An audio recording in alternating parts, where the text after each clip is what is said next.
is Granito. I'm from Ubisoft Montreal, and I'm a technical artist there.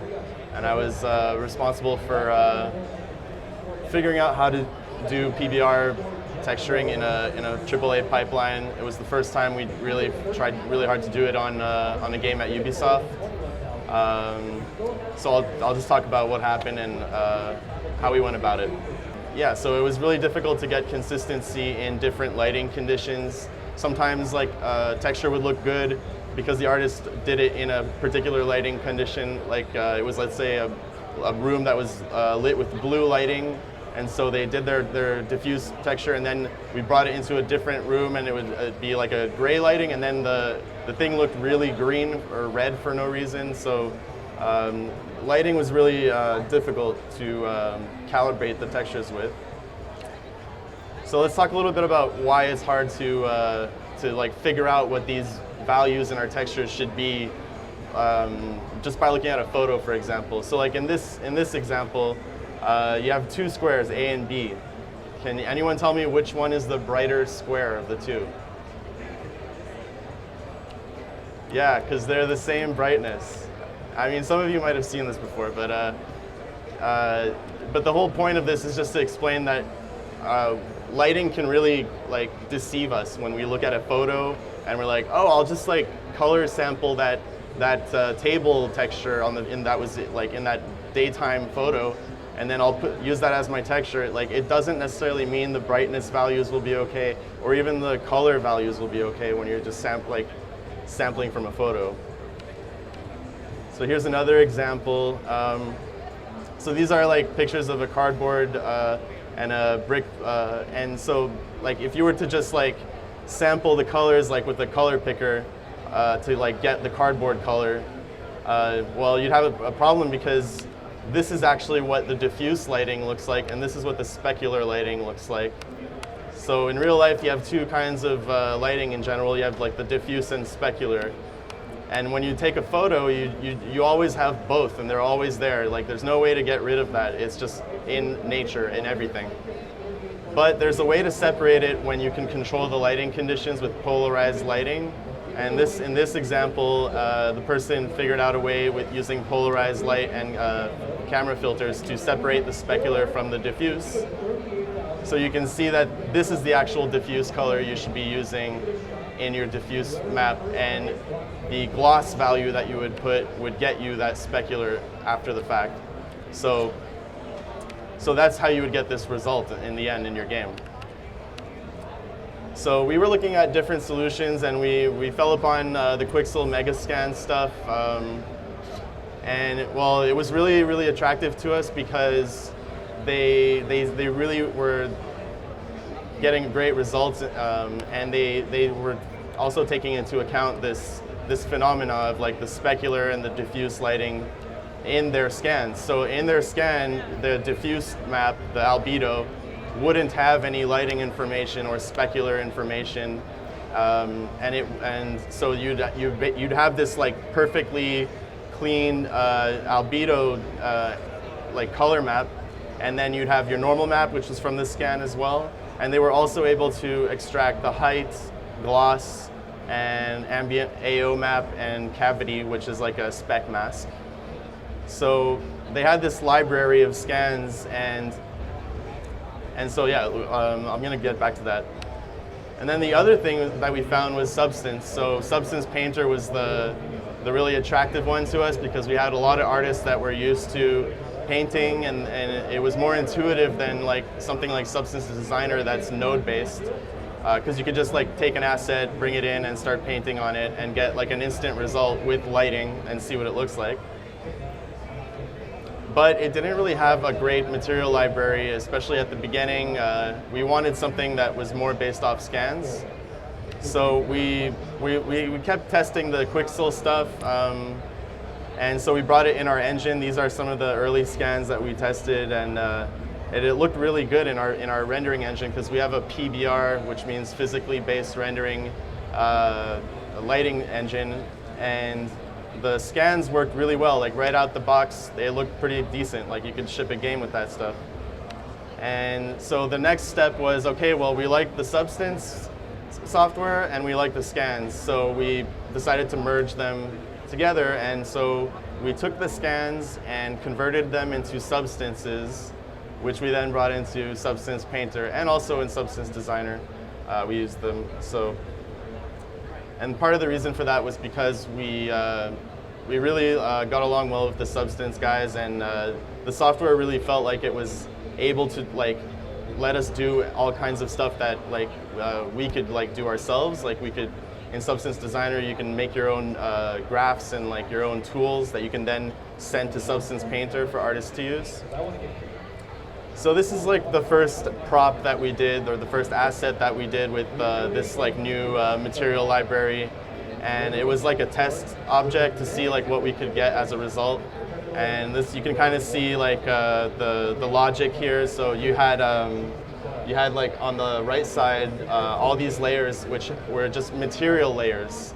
So if you wanted to have rust, you would drop a rust material, and then you would use a mask to reveal that material. And so it's just a stack of materials that have masks to reveal the details. And so the result looked pretty good. These are the output textures that Substance outputted. It's missing the spec mask there, but yeah. And then here's in our engine. And this is in the house map in our game. So it's a welding machine, and it looked pretty good. It fit pretty well in the lighting, and you could put different lighting, and it always looked like you would expect. And then this is a recent render of the same old asset that we did about 2 years ago with the iRay renderer in the new Substance. So I mean, we did this 2 years ago, and it still looks really good. So I mean, I think that kind of says something about PBR and how it's an investment. You're not you're figuring out how to do these materials and textures, and then you can apply that to everything, and you can reuse assets in different games. So yeah, that's the presentation part. Now I'm gonna do some demoing a little bit, show you how we use Substance and how we use Designer, Substance Painter and Substance Designer. So this is our material library. You might recognize these because they're actually the Quixel library of Megascans. So we have about 350 materials, and they range from all types of surfaces. So we tried to get a full gamut so that artists, no matter what they were asked to texture, they had a material that could help them get to the end result. So for example, if you wanted a metal material, each material has a prefix with the word, a word of what the general category is. So if you start typing metal, you have access to all our metals. And so and if you wanted a specific one, you could type gold, and you have all the golds there. So you have different carats of gold. And then same thing for concrete. If you start typing concrete, you have all the concretes show up. So it was really intuitive, and the artist could really quickly get something to apply to a surface. So all these materials would work with fill layers. So you just select the material, and it will go into the fill layer. And now it's on the object. So let me just up the res a little bit. So this is that material that we selected here. Yeah, it tiles. It's just this part doesn't tile because it's the mesh is UVs that don't tile, but here it tiles. So all these materials tile seamlessly. So I mean, some better than others, but it really helps because you don't have to find something online and then make it tile in Photoshop with this clone tool. It's instantly tiling, so that saves a lot of time. And it's also no matter which texture artist was doing a concrete, they had the same concrete palette to choose from. So we had this consistency. It wasn't someone did their own concrete and it was too dark or too bright, so everything kind of fits together in the end in the game. So we have this concrete. Let's see how it tiles though, because some of these don't tile very well. It's not too bad. But yeah, you can start to see there's these low frequency shapes that are repeating. So we had to figure out a way to minimize this because we had so many scans, and each scan was 1 meter by 1 meter of a surface, and you can't always guarantee that the details in the scan are not gonna like repeat like noticeably. So we had to figure out a way to get around that. And so sometimes we would just like layer multiple layers of the same material and then mask different parts out to like hide the tiling. That was one way. And then more recently we figured out another way, which is to add a filter. So let me just set this back to a 1 tiling of 1. And I'm going to add this filter here that's an in-house filter called the Splatter Material. So what the Splatter Material does is it takes copies of the texture and uses its height map to erode the shape of it. And then this is the debug mode, so you can see what the actual shapes look like. And you can change the amount of times it'll tile, so it was set to 2 by default. And you can change the size of each splatter. And then right now they're all oriented the same way, but we can start rotating them randomly. And all the while it's doing this, it's preserving all the channels of. So let's see, if I go back to the original scan and I press the C key, I can go through all the different channels. Like this is the diffuse channel, the base color, and then we have the height, roughness, metallic, specular, normal. And then what we do is we use this splatter tiling tool, and then it still preserves the different channels. The only thing is the normal does get modified because we have to recalculate it based on the height map. When you rotate a normal map, it's kind of difficult at the moment to correct it for each splatter. And then, yeah, so this looks okay. It doesn't look great. So right now, one of the things I'm noticing is that the normal is too strong, because since we're recalculating it based off the height map, we just have a default value of 10, but we can lower that so that it's a bit softer.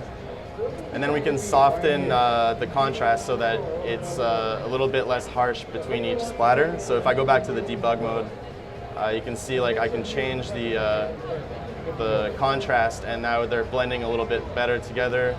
And I can go back to the final render. So another cool thing about this is I can leave this splatter filter on the fill layer and then switch the concrete material underneath.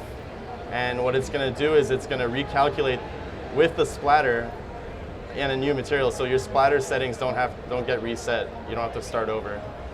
So in this case, this concrete was a bit more of a beige-ish concrete, and so the splatter works pretty well for this one.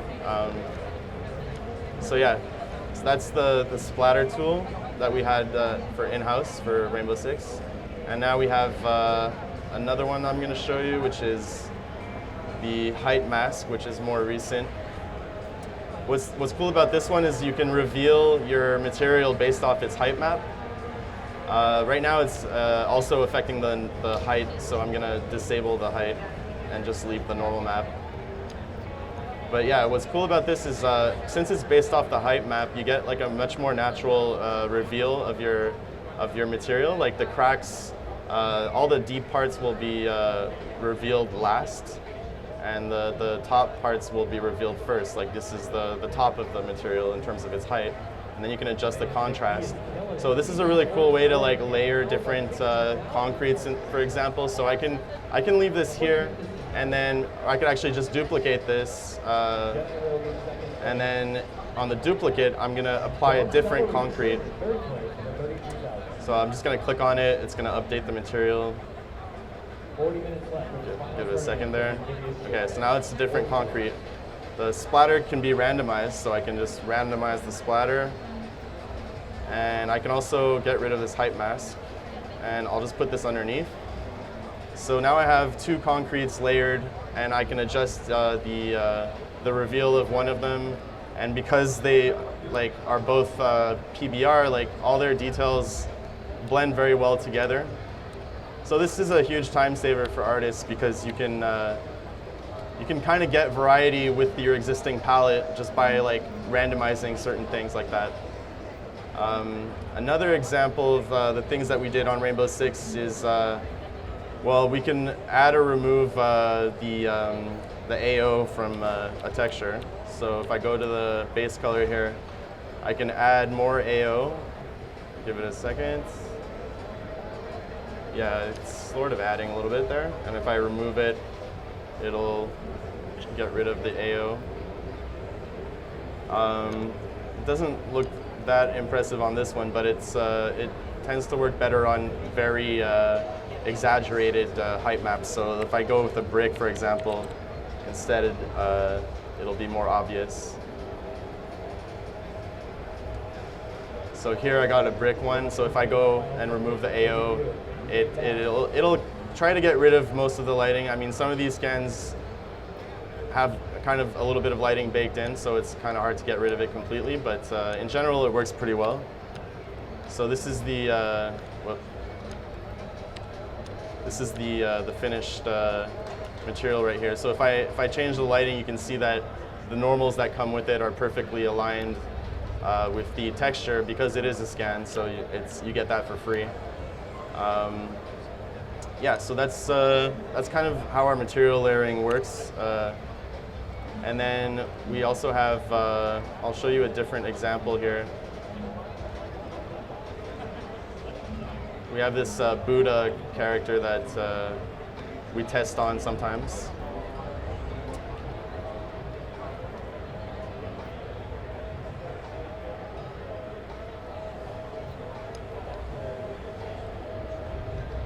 All right, so I'm just gonna talk a little bit about how we layer materials. So just a very simple object to show you with. So if I turn off these layers, you can see each one is named. So the base layer is a pewter material. So we have actually a pewter material. If I start typing, there it is. And so we wanted to make let's say it's a pewter sculpture. So we have that. And then we have to think about like, so what's the next step if you were to make a sculpture like that? You would paint it. So in this case, it's painted with silver and gold. So we grab the silver material and then we use a mask builder here. And so the mask builder, what's cool about that, and I think that's there's a new version of it in Substance 2, but we haven't started using it yet, obviously.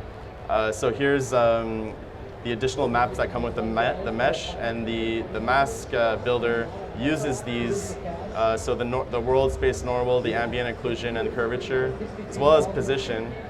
So you can like adjust the reveal of the layer and how it gets revealed. So in this case, we wanted the paint to feel chipped wherever there was like a protruded edge.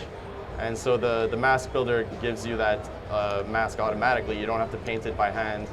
Then you can also just go in and paint other scratches by hand if you wanted to. I'm not going to do that right now because that's not really the focus of my talk.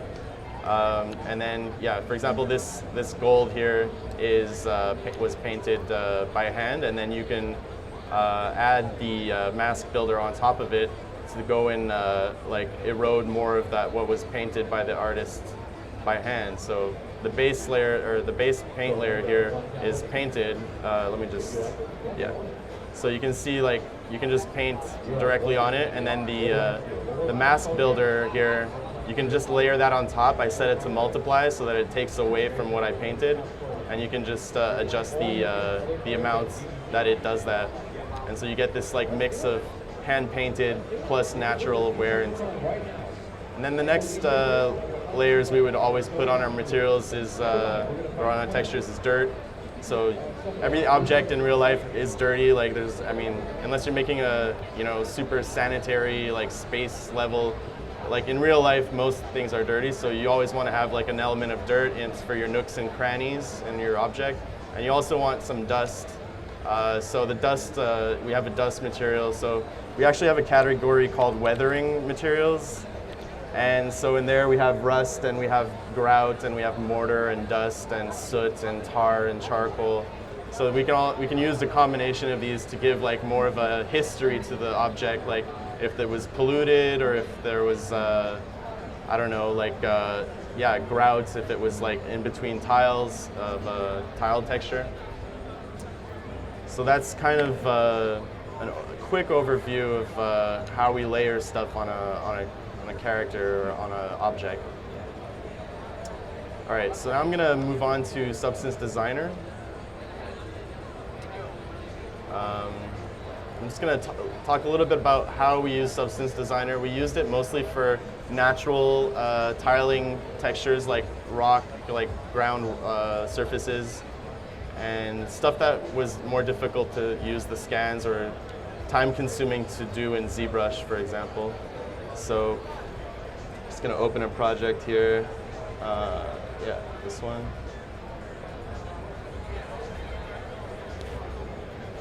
All right, so this is an example of a terrain texture. Just gonna let it load. Make sure that's using the right material.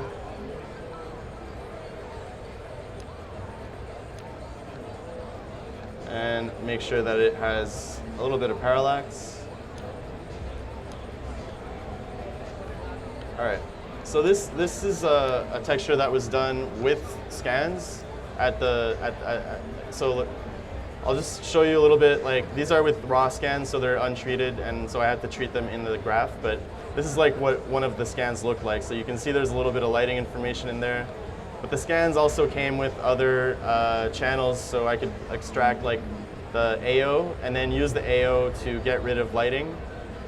So that was really helpful. And then what I do next is that same splatter material I showed you in Substance Painter, we have it in Designer because everything that we have in Painter comes from Designer. Everything is a substance, and that's the philosophy of the software. So this node here is a splatter node, and it takes all these different inputs. So in this case, it's the color, the diffuse. This one is the, I guess it's the roughness. Metalness, so it's not metallic, so it's black. This is the height map, and we have the specular occlusion map, or spec mask. And then what the splatter does is it uses the height map to then make copies like I showed you earlier. If I turn on the debug mode, you'll see that it'll start coloring the splats. And then if you wait a second and look at the screen here, you can see that's what those splats are doing right there. So that's what this node is actually doing, is those like protruding bricks. So I'll just disable that real quick. And next I'll just show you like how we layered them, because we have an interesting way of layering natural scans like this, where it's like the height is super important, because then you want to do the parallax with it and get that feeling of depth. So what we do is, so in this case, this was for the bricks, and then we also have another one here where it's gravel, or like a bunch of rocks, and there's like some sticks and stuff like that. So then we take that, and then we do another splatter. So we got two splatters going on. So we're really trying to make this like look randomized and tile better. That's really the reason why we splatter in the first place. And then we have two height maps that are output. Like, so this one has its own height map, and this one has its own height map. And then what we do is well, in this case, I gave this one more of a hilliness so that it would only come out at a few spots, like here and there, but not everywhere. And then I added that like to its height. So I'm giving the height more of a low frequency, like bumpiness to it. And then what I do is I do a difference between the two, and I contrast that difference, and then I can create a mask so that I can like literally mask the two materials and preserve their heights. So what happens with that is that at the end I got my, if you look here, I have my the bricks that are coming out of the dirty gravel. So like, for example, if I was to adjust this or randomize this, yeah, I'll just randomize this one here. It's going to change the position of the bricks over down here, because I'm randomizing where they're going to come out. And so it's really, really easy to just tweak your result. And sometimes all it takes is to hit the randomize button to get a different result. And so yeah, it's kind of like how we do certain of these textures for the grounds. And so here's another element that we added. So you can see like we have different elements that we're putting together.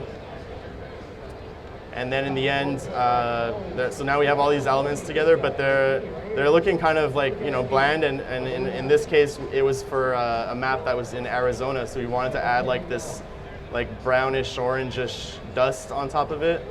So we added this here, and this was based off the curvature of the other channels, so we can like get the dirt to be more present at like lower, and then some of the rocks are like, because of their height and because of their curvature map, have less of that dust on them.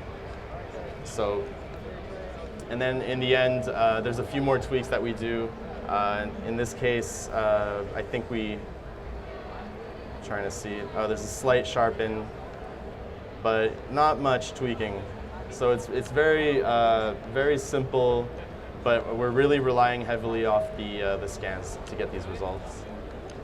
But what's great is because we have all this variety of scans. If we wanted to replace the gravel with grass, it's fairly easy to do.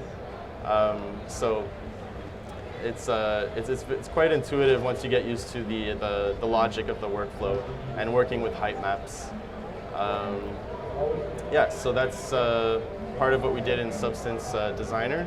And now I'll just finish with showing you some images from the finished game and talking a little bit about what you see in the images.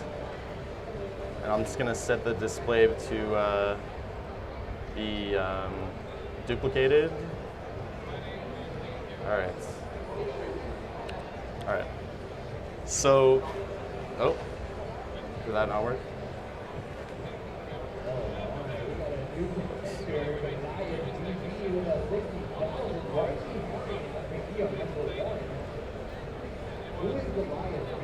All right. So Rainbow Six Siege, every building in the game was modeled, like we modeled the inside of the walls, like everything had to be modeled, everything had to be textured. We couldn't cheat as much as maybe other games can, because like you can just shoot through a wall and then reveal the structure of the building. So that was quite challenging, and we had so many assets to make that we had to have a pipeline that was really quick to iterate and get results quickly. So everything you see here was done with Substance Painter and mostly Substance Painter and a little bit of Substance Designer, and using our materials that I showed you earlier. And so because we just use those materials, and sometimes we could tweak the colors, we could get like this consistency on all our surfaces. And so all these woods that you see here come from those scans, and some of the fabrics you see there, the patterns come from the scans. There in the background is that welding machine I showed at the beginning of the talk. So that's a tunnel in the bank map. And here's some wood from the chalet map. And here's some wood with the parallax effect. So in this case, there was a parallax effect and a height map. Yeah, the vegetation we didn't use scans for, so I'm not going to talk about that. It's not the highlight of the game. Yeah, but like everything else you see there was done with Substance Painter. So we would like do the layer compositing with materials on each layer, and then reveal each layer that with masks. Here you see the pebbles that we modeled these in ZBrush, and then we used the height map to get the parallax effect. This isn't actually geometry, it's just an illusion that's happening in the shader to give the impression of depth. And yeah, the lighting is all PBR. We have energy conserving rendering renderer. So what that means is that the lighting values that are used in the game are like real world values. So you can actually go in and put like photographic values in your camera and in your lighting, and you can get very realistic results. So yeah, these are all in-game, using our materials, using our PBR renderer.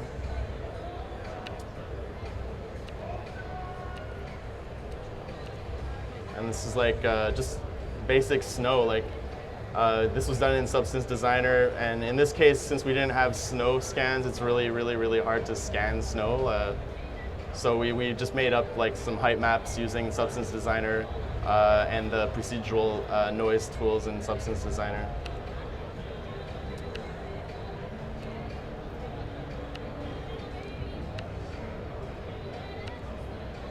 Yeah, so you can see a lot of these textures have that parallax.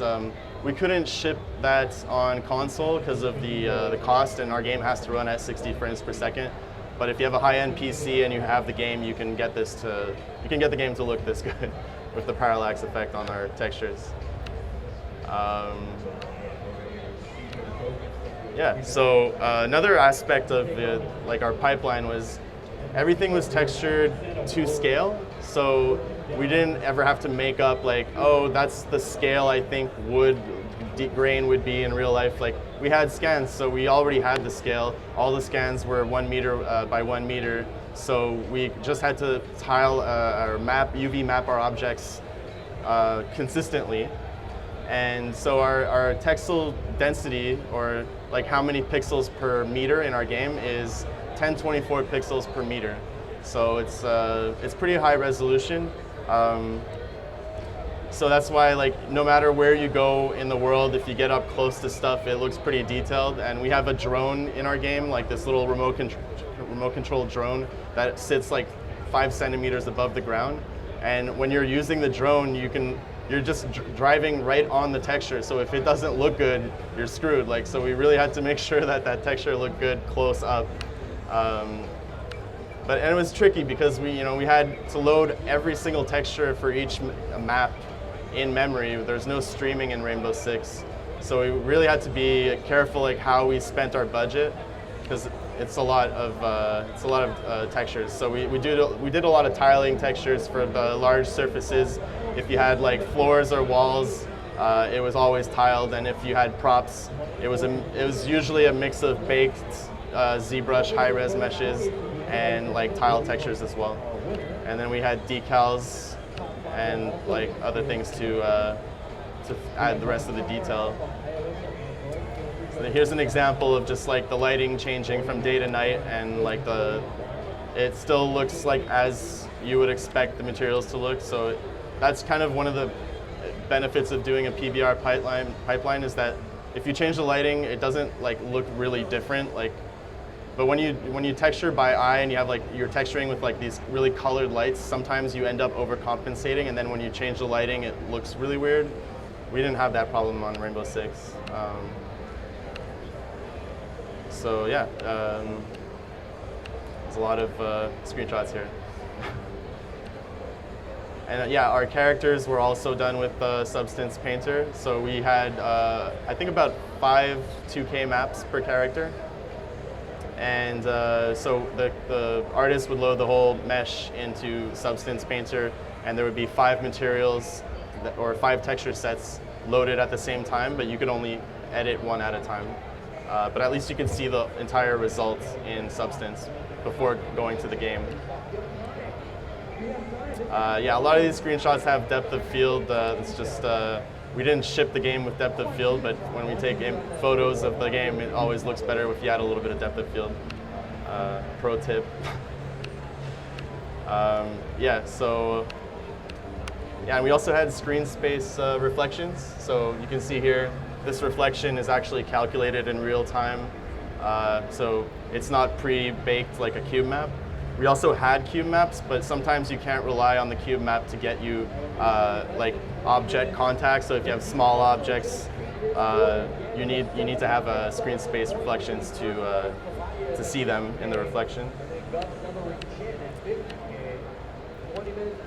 And yeah, we also had like again, this is the parallax mapping. Like we used it on every noticeable height like texture. So in this case, like it just adds that extra little detail on like really flat surfaces that don't have any tessellation.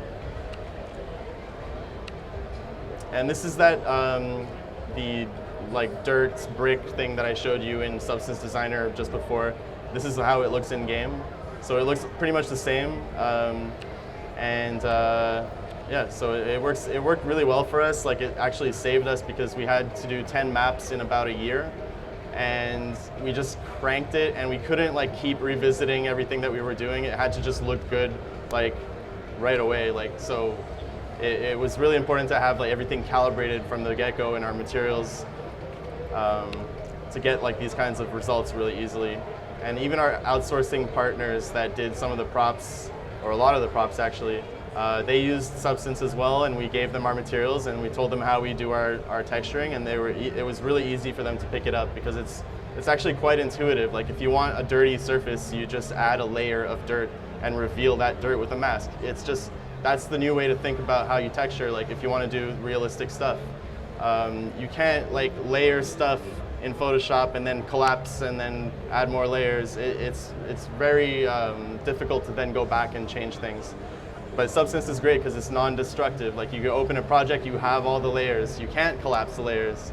So it's great because you can go back and be like, oh, well, I actually don't like that dirt. I'll try something else. And you just remove it and add another layer instead. And yeah, so that's it for my presentation. Thank you.